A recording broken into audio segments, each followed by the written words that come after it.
There are places on Earth where something fundamental shifts. Not a physical change you can touch or measure, but something deeper. A feeling. A presence. The kind of sensation that makes your skin prickle and your breath catch in your throat without knowing why.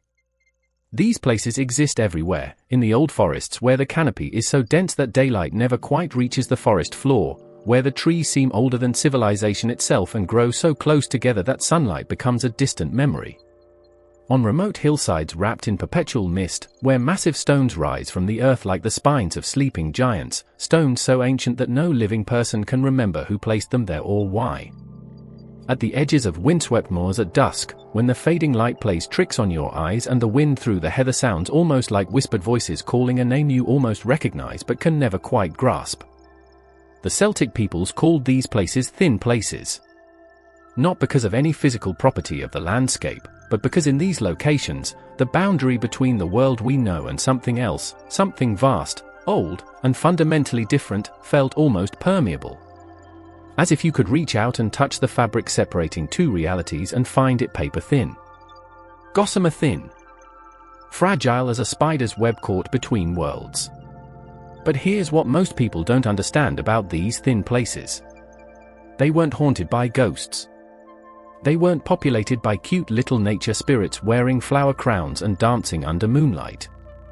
These places were something far stranger, far older, and infinitely more complicated. They were the dwelling places of beings that were once worshipped as gods. And their fall from divinity is one of the most profound and haunting stories in human mythology. This is the true history of the fairies. And it's nothing like you've been told. To understand the fairies, you first have to understand that they were never, in their original conception, small or cute or benevolent. They were gods. The Celtic peoples believed that Ireland, and Scotland, and Wales, and all the lands of the Celtic world, were inhabited by two civilizations simultaneously. One was visible, the one we know. The one where humans lived and worked and died. But woven into the very fabric of that world was another civilization entirely. The people called it the Ishi, or sometimes the Tuatha Dé Danann, the people of the goddess Thanu. These weren't primitive nature spirits. They were described in the ancient texts as beings of immense power. They had arrived in Ireland from the mythical northern cities of the ancient world carrying with them for great treasures, a stone that would cry out when a true king stood upon it, a spear that could never miss its target, a sword that no one could escape from, and a cauldron that could feed any army and never run empty. These treasures weren't metaphorical. They were understood as real objects of power, evidence that the Ishi possessed knowledge and capabilities far beyond what humans possessed. According to the medieval Irish texts, the Ishi didn't just live alongside humans. They ruled.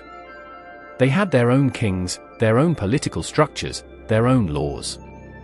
They lived in the great mounds that dotted the Irish landscape, structures called side, pronounced she, which archaeological evidence now suggests were genuine pre-Christian ceremonial sites and burial mounds constructed over thousands of years. But in the Celtic mind, these weren't just ancient graves or meeting places. They were the palaces and strongholds of an entire civilization. The Ishi were beautiful beyond human comprehension. The texts describe them as eternally young, never aging, never becoming tired or sick. They possessed magic that seemed to defy the laws of nature. They could shape-shift, they could travel between the physical world and something else entirely, they could see the future and bend fate itself. Most importantly, they could grant or withhold blessings. Fertility. Health. Victory. A good harvest. All the things that determined whether a human community thrived or perished, these were controlled by the Ishi. This is why the Celtic peoples developed such an intricate, careful, almost obsessive relationship with these beings. This wasn't worship in the way we think of modern religion. It was something more like a treaty between two neighboring powers. You respected them. You offered them tributes. You followed their laws. And in return, they didn't destroy you. But that was the ancient understanding. Everything changed when a new god arrived on the islands. When Christianity arrived in Ireland, it came gradually. Not as conquest at first, but as influence. Missionaries. Monks. The slow, inexorable spread of a new spiritual framework. And as Christianity took hold, the Ishi faced an impossible choice. They couldn't be killed by the new faith. The texts make this clear repeatedly. But they could be diminished, reinterpreted. The very religious structure that had once honored them as equals, as beings worthy of tribute and fear, now branded them as demons. Or worse, as nothing. Forgotten remnants of a pagan past. According to some accounts in the medieval texts, the Ishi made a deliberate choice. Faced with a world that no longer believed in them, that was actively trying to erase them from history and spiritual reality, they withdrew. They used their remaining power to retreat into the thin places, deeper into the mounds, into the forests, into the spaces between the physical world and something else. They became hidden. They became secret. But withdrawal from the world came at a cost. The beings who had once been called gods found themselves trapped in a kind of suspension. Neither fully present in the human world, nor fully removed from it.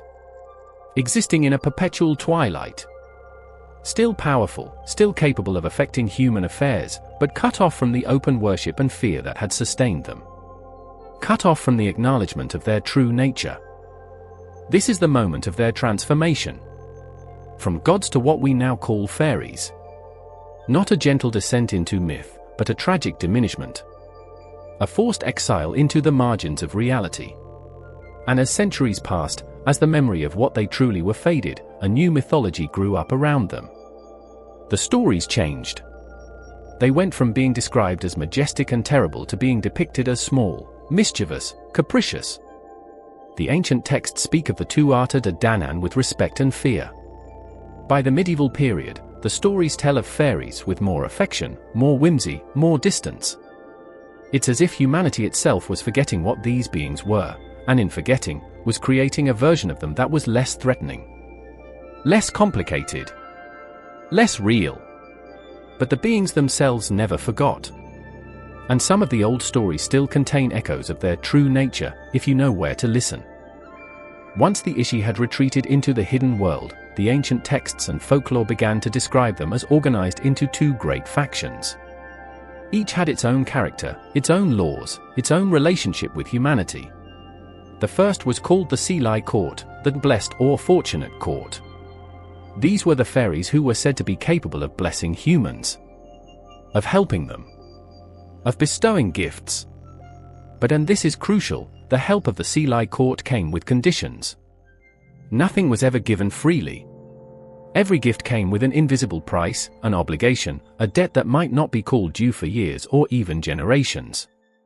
A young woman might receive a blessing of exceptional beauty, but she would never bear children. A farmer might be granted an extraordinarily abundant harvest, but the following year his crops would fail regardless of his efforts. A warrior might receive supernatural strength, but his luck in love would be permanently cursed. The logic here is almost economic. The Seelie Court operated by a system of balance. Energy couldn't be created or destroyed, it could only be transferred. If you received a blessing, something of equal value had to be taken from you somewhere else. The fairies weren't cruel in their application of this law, they were simply indifferent. They followed the rules of their universe, rules that were so fundamentally alien to human morality that they seemed merciless only when viewed from a human perspective. There are countless medieval stories that capture this dynamic. A woman is granted the ability to sing so beautifully that anyone who hears her will fall in love with her, but her voice will eventually drive men to madness, causing them to waste away from unrequited longing. A man is given the gift of never being able to be killed in battle, but he will live to see everyone he loves die before him, and he will eventually perish in a mundane accident that mocks his warrior status. A child is stolen by the fairies and replaced with a changeling, but the stolen child grows up in the fairy world, eternally beautiful and young, never aging, never dying, but also never truly living, trapped in a kind of magical stasis. The Seelie Court represented a version of divine power that was not evil but utterly, fundamentally unconcerned with human suffering or human concepts of morality. They were beautiful. They were willing to help. But engaging with them was like making a deal with a force of nature. You might survive the transaction, but you would survive changed, diminished, forever marked by your contact with the divine. If the Seelie court represented indifferent, transactional divinity, the Unseelie court represented something far darker. These were the fairies who had no interest in blessing humans. Their relationship with humanity was predatory, hostile, chaotic. According to the folklore, the Unseelie court existed in a state of perpetual rage, rage at their diminishment, rage at being forgotten, rage at being trapped in the thin places while the world moved on without them. The most famous manifestation of the Unseelie court's power was something called the Wild Hunt. According to accounts that appeared across Celtic and Germanic Europe, on certain nights, particularly around Samhain, the festival when the boundaries between worlds grew thin, a great procession would ride through the sky or across the land. Spectral riders on spectral horses, hunting some invisible prey with hounds that howled like the damned. Anyone caught out on the roads during the wild hunt was in mortal danger. The riders might snatch you up and carry you away to the fairy realm, from which you would return, if you returned at all, years later, only to discover that centuries had passed in the human world. Or they might shoot you with invisible arrows, marked with an illness that would slowly consume you from within. Or they might simply pass over you, and you would be found the next morning, aged decades, your mind shattered. The wild hunt wasn't just a supernatural phenomenon in these stories. It was understood as a manifestation of divine fury. The Unseelie court's way of reminding humanity that they were still present, still powerful, still capable of terrible things. The hunt was a form of dominion, a ritualistic assertion of power over the human world. But there was logic even to this cruelty. According to the folklore, the Unseelie court operated under a strict set of rules. They couldn't simply destroy humans indiscriminately. They couldn't harm people within certain sanctified spaces or under certain protections. If you knew the rules, if you followed the protective rituals, if you understood the ancient laws that governed the interaction between the human world and the fairy world, you could survive. You could shield yourself and your family. The problem was that as Christianity spread, people forgot the rules. The old knowledge was suppressed, branded as pagan superstition, deemed unworthy of transmission to new generations. And as the knowledge faded, as people stopped believing in the protective rituals, the fairies' ability to harm humans seemed to increase. Or perhaps it was the opposite, human vulnerability increased as the protective structures weakened. Either way, the Unseelie court became less a blessing and more a curse. A reminder of a power that once ruled the land but was now reduced to darkness and spite. But for all their chaos and fury, the Unseelie court, and indeed all the fairy folk, operated under a strict code. The ancient texts and folklore are surprisingly consistent about this. There were rules, laws, things the fairies could do and things they absolutely could not do, no matter how powerful they were. Understanding these rules was the difference between prosperity and disaster. The first and most absolute rule was iron. Iron was poison to the fairies. A piece of cold iron, a horseshoe, an iron nail, a sword forged with iron, these could repel them, could wound them, could sometimes banish them entirely. Why iron? The texts don't fully explain, but scholars have speculated that it has to do with the age of the civilizations. Iron came to Ireland with later waves of invasion. Perhaps the earlier civilization of the Ishi, the pre-Christian divine beings, had never developed the technology to work with iron, making it fundamentally alien to their nature, inimical to their existence. The second rule involved food. The fairies could take human food, but they couldn't eat it. If a human accepted food from the fairy realm and ate it, they became bound to that world. They would lose their ability to return to the human realm, or they would return only to discover that decades had passed. Eating fairy food was a one-way ticket to the otherworld. This rule appears so consistently across Celtic folklore that it seems to encode something ancient and fundamental about the nature of the fairies. The third rule was names. If you knew a fairy's true name, you could compel them to obey you. Names held power, magic, reality. Speaking a being's true name created a connection, a vulnerability. This is why fairies were so secretive about their identities. This is why in the folklore they so often insisted on guessing games, where they wagered their names against human cleverness. The person who discovered the fairies' true name could control them. The fourth rule was time. Inside the fairy realm, time flowed differently. A night spent dancing in a fairy mound could be 100 years in the human world. A single hour could stretch into decades. This wasn't presented as magic in the sense of bending the laws of nature. It was presented as a fundamental property of the other world. Time itself worked differently there. Your body might not age inside the fairy realm, but the rest of the world aged normally in your absence. The fifth rule was that the fairies couldn't lie outright, but they could be devastatingly truthful in misleading ways. If you asked a fairy a direct question, they had to answer. But the answer might be technically true while being catastrophically harmful to understand. This distinction is important because it suggests that the fairies operated within a moral framework that was based on honesty rather than deception, but an honesty that was utterly divorced from human concerns. These rules weren't laws in the sense of external restrictions placed on the fairies from outside. They seemed more like fundamental properties of their nature, as innate to them as gravity is to physical matter. The fairies couldn't break these rules any more than humans can choose to violate the laws of physics. The rules were who they were. The folklore of changeling children represents one of the darkest and most persistent elements of fairy mythology. According to the accounts, the fairies would sometimes steal human infants and replace them with a changeling, a fairy child, or sometimes an illusion of the stolen child, or sometimes an ancient fairy in the guise of a human infant. The changeling would look human. It would grow, apparently normally. But there would be something wrong. Uncanny. The child might be too beautiful, or have eyes that were too knowing, or display inhuman strength, or refuse to eat human food, or speak in a voice that didn't quite match its body. The real child, stolen by the fairies, would exist in the other world, beautiful, eternal, never aging, but also never truly living in any recognizable sense. Parents faced with a changeling had limited options. According to the folklore, the most reliable way to get your real child back was to threaten the changeling. Sometimes merely threatening to harm it, or pretending to, would cause the fairies to swap the children back out of fear that the disguised fairy would be discovered. Other times, it wouldn't work. The parents would be faced with an impossible situation, a being wearing their child's form but fundamentally alien to them. The historical record of changeling beliefs is sobering. There are documented cases of suspected changelings being beaten, exposed to extreme heat, or subjected to other abuses, with parents desperately trying to force the real child to return or to drive the fairy out of the imposter child's body.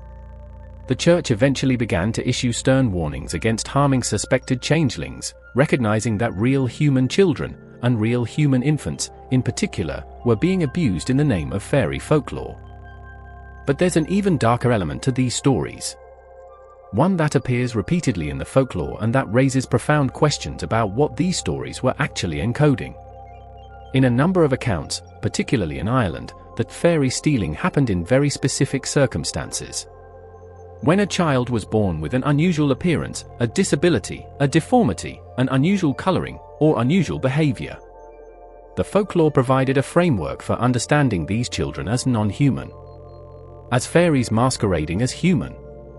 This is deeply troubling because it raises the question of whether changeling folklore, at least in part, might have been a way of explaining and rationalizing the harm that came to children who were different. Whether it was being used to justify the neglect or abuse of disabled children, or the exposure and abandonment of infants considered defective or unfit. One story stands out in particular as a turning point, a moment when the ancient, abstract mythology collided with modern reality in a devastating way.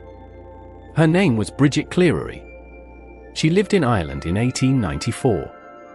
And her story represents one of the final documented moments when fairy folklore transformed from abstract mythology into actionable violence. According to the accounts, Bridget Clearary was a sickly woman. She suffered from what was likely tuberculosis or another wasting illness. But her husband and her relatives interpreted her symptoms through the lens of fairy abduction. They concluded that Bridget had been stolen by the fairies and replaced with a changeling. The real Bridget, they believed, was being held in the fairy realm. Reports suggest, And here we enter territory where historical records become murkier and more contested, that Bridget was subjected to repeated abuse and interrogation by her family, all with the stated goal of forcing the fairies to reveal where the real Bridget was hidden. In some accounts, she was burned. In others, she was subjected to other forms of extreme maltreatment.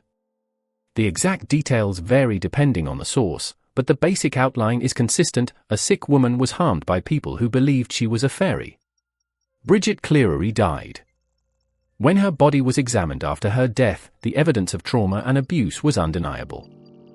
Her family was prosecuted. The case became a sensation in the newspapers of the time. And it marked a turning point. The fairy folklore that had existed for centuries, that had shaped Irish culture and belief, that had provided a framework for understanding the invisible world, that folklore had just been held accountable in court. For the first time, fairies had been treated as a legal matter. Bridget Clearary's death didn't end fairy belief in Ireland. It didn't even significantly reduce it. But it did something perhaps more important. It created a moment of visibility. A moment where the abstract mythology became concrete. And that moment of visibility changed how the story would be told going forward. But even as the fairy faith was being suppressed by Christianity and questioned by modernity, there were scholars and mystics who continued to study it seriously. Who treated the fairy realm not as superstition but as a genuine phenomenon worthy of investigation.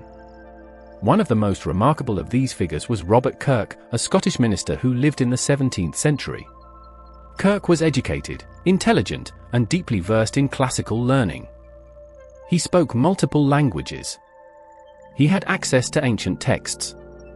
But he was also willing to take seriously what others in his position dismissed, the testimonies of common people about their encounters with fairies. He interviewed them.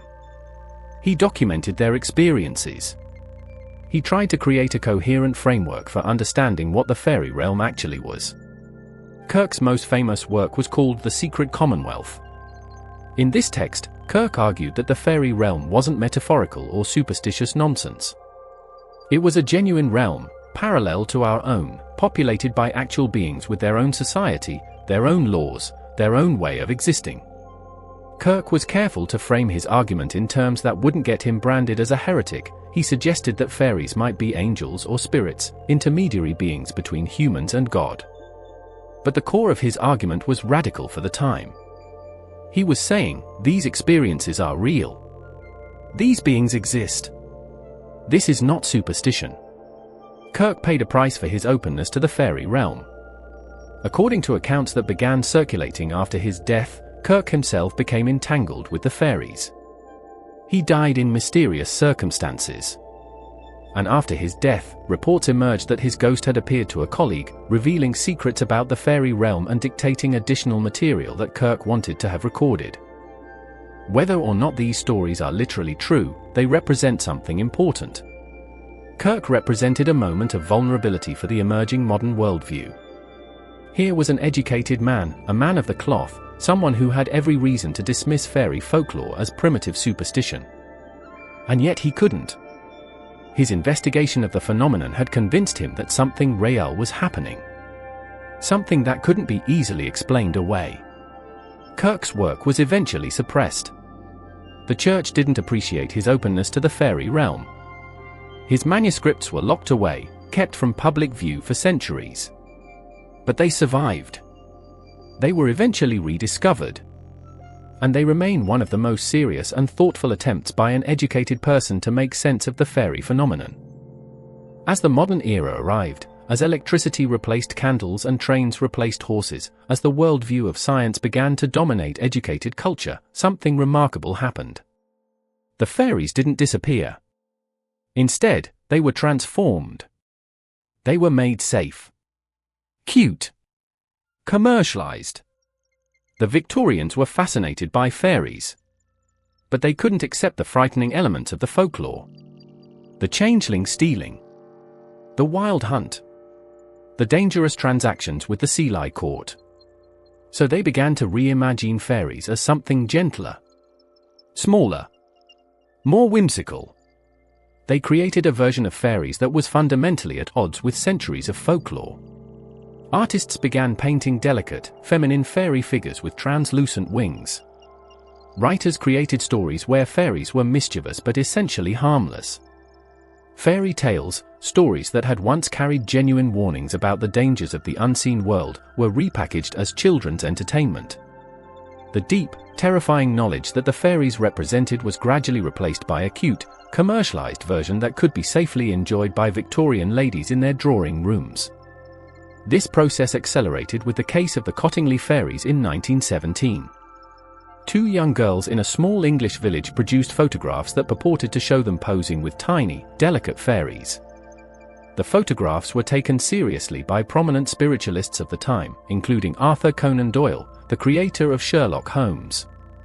The images showed fairies as tiny, winged beings, dressed in gauzy clothing, dancing playfully in gardens. It turned out later that the photographs were faked. The girls had created paper cutouts of fairies, posed them in photographs, and fooled people far more educated and sophisticated than themselves. But the damage, or perhaps the triumph, had already been done. The Cottingley fairies provided a visual template for how the modern world would understand fairies going forward. Not as terrifying ancient beings trapped between worlds, but as cute, small, essentially powerless creatures that could be safely dismissed as charming folklore. The Cottingley hoax is fascinating not because it's a hoax, but because it so perfectly captured what the modern world wanted fairies to be. The photographs were fake, yes. But they weren't random fakes. They were fakes that conformed precisely to the Victorian and modern image of what fairies should look like. In a sense, the girls simply made visible what Victorian culture had already decided fairies were. So what were the fairies, really? This is the question that has driven scholars, folklorists, and spiritualists for centuries. And there are many competing theories. Some argue that fairies represented folk memories of earlier peoples, that encounters with fairies might have been encounters with non-Celtic populations that inhabited the British Isles before the Celts arrived. Some argue that fairies are genuine spiritual entities, existing outside the normal framework of physical reality. Some argue that fairies represent psychological phenomena, personifications of the unconscious mind, or symbolic representations of psychological forces. But there's perhaps a deeper interpretation that encompasses all of these possibilities. The fairies, at their core, represent the unknown. The other. The parts of reality that resist systematic understanding, that operate by rules different from our own, that can bless and curse with equal indifference. The ancient Celts lived in a world where the boundary between the known and the unknown was permeable.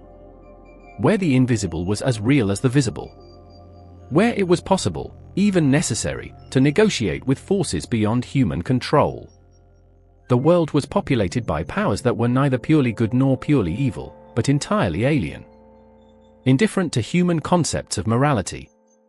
As Christianity spread, as the modern era arrived, as science provided frameworks for understanding physical reality, the role of the fairies changed. But they didn't disappear entirely. Instead, they retreated. They became smaller, less threatening, more manageable. The Victorians and the moderns didn't want fairies to be terrifying or alien. So they made them cute, contained, safe. But the impulse to believe in the fairies, or something like them, never went away. Because the fairies represent something fundamental. The acknowledgement that there are aspects of reality that resist categorization. That there are powers in the world that don't conform to our understanding. That not everything can be explained, controlled, or rationalized. In our current era, the language has changed. We no longer speak of fairies. But we speak of synchronicities. Of spiritual experiences. Of a sense that there's more to reality than the material world can account for. We search for meaning in psychology, in spirituality, in meditation, in psychedelic experiences. We're trying to reconnect with something that the modern world tried to eliminate, the recognition that the universe is strange. That consciousness itself is strange. That there are genuine mysteries that resist final explanation. The fairies were a way of giving a face and a story to these mysteries. They were a way of saying, we know there's something here. We don't understand it. We can't control it. But we can learn to live with it. We can negotiate with it. We can even, occasionally, receive blessing from it. That basic impulse, the impulse to acknowledge the mysterious and to try to understand it, that impulse never goes away. It just finds new forms. The true fairy realm, if it ever existed in any objective sense, has retreated beyond our reach. The thin places are still there, still accessible to those who know how to find them. But the explicit knowledge of how to interact with the beings in those places has been largely lost. The protective rituals have been forgotten. The old names and languages have been abandoned. The framework for understanding the Seelie and Unseelie Courts has been replaced by something more palatable and less accurate. But echoes remain. In the poetry of Yeats, who lived in a world where fairy belief was becoming antiquated but not yet dead. In the testimonies of people across Europe who continue to report encounters with beings that don't fit into our modern categories, entities that seem to operate by their own logic, that interact with humans in ways that are often ambiguous and sometimes harmful. The fairies represented a form of wisdom. Not the wisdom of rational knowledge, but the wisdom of living in a world where not everything could be controlled or understood. Where you had to be careful. Where you had to follow rules even if you didn't fully understand them. Where respect and caution were survival strategies. In a modern world that has largely abandoned this perspective, we've lost something valuable. The fairies are gone, officially. But the mystery they represented is not. It's still here. Still present. Still waiting for those who are willing to venture into the thin places and acknowledge that there are forces in the universe that will never fully conform to our understanding. The question is not whether fairies exist. The question is whether we're still willing to live in a world where they might.